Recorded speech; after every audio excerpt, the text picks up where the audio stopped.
If you had to bet your life on one rider winning a 30-minute moto, who would you pick? The smooth technician Jett Lawrence or the explosive Eli Tomac? Today, we're breaking down who's actually more fit. Not just who wins more, but who's stronger, lasts longer, recovers faster, and performs under pressure. And as someone who coaches hundreds of racers through MxFitCo, from weekend warriors to pro-level racers, I'm gonna break this down like I would for one of my clients. If you want a plan built specifically for you and your goals, hit the first link in the description and apply for MxFitCo. We'll get you in the best shape of your life so you can ride at your potential. But in this video, I'm gonna break down who I think is more fit, Tomac or Jett, how to balance strength versus endurance, and which pro you should model your fitness after.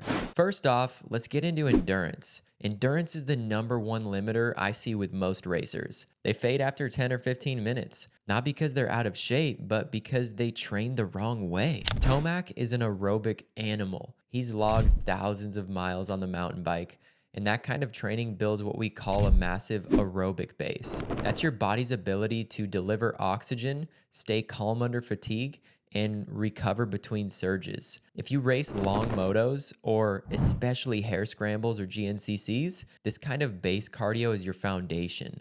Start with 2 to 3 days a week of low heart rate cycling or mountain biking for 45 to 60 minutes.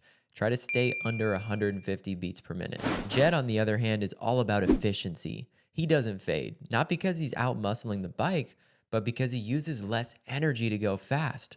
That's neuromuscular efficiency, skill, and elite conditioning. Still though, when it comes to endurance, I think Tomac has him beat. But now let's talk strength. Tomac is a power-based rider.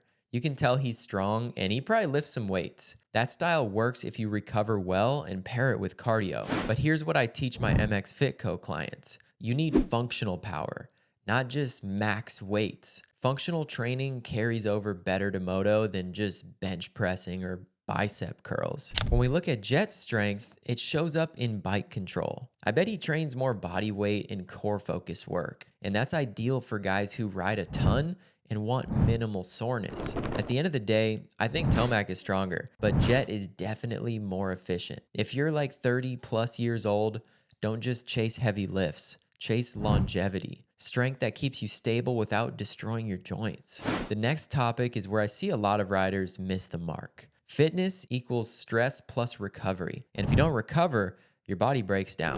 Tomac has bounced back from major injuries like a torn Achilles and a ton of others, which shows insane discipline. But every injury adds mileage. Jett's younger and fresher, but what stands out is how quick he bounced back from this last injury. That's elite training and recovery. My tip for you, the listener, is to start tracking your HRV, known as heart rate variability, and also your resting heart rate with like a Garmin watch. This is gonna tell you when you're under recovered so you don't train yourself into burnout. But when it comes to recovery, I think Jett Lawrence has the edge here. This next one's underrated, mental endurance. Tomac has raw grit. He races like it's war.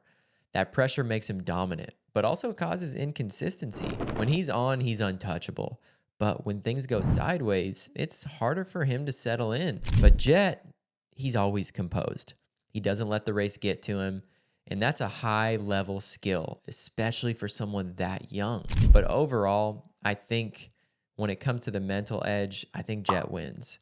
So which rider should you train like though? If you're explosive and aggressive or race long motos, definitely model Tomac. Build the strong aerobic base, lift heavy, and add power movements and some grip work. But if you're a smoother rider and ride more frequently, like 3 to 4 times a week, go for Jett style. Focus on movement efficiency, moderate strength work, and more mobility and recovery emphasis. At MxFitCo, we build your plan based on how you ride. No cookie cutter bodybuilder splits. We blend strength, cardio, and moto-specific mobility so you ride longer and get tired less quick. But who's more fit overall? More endurance? I think Tomac.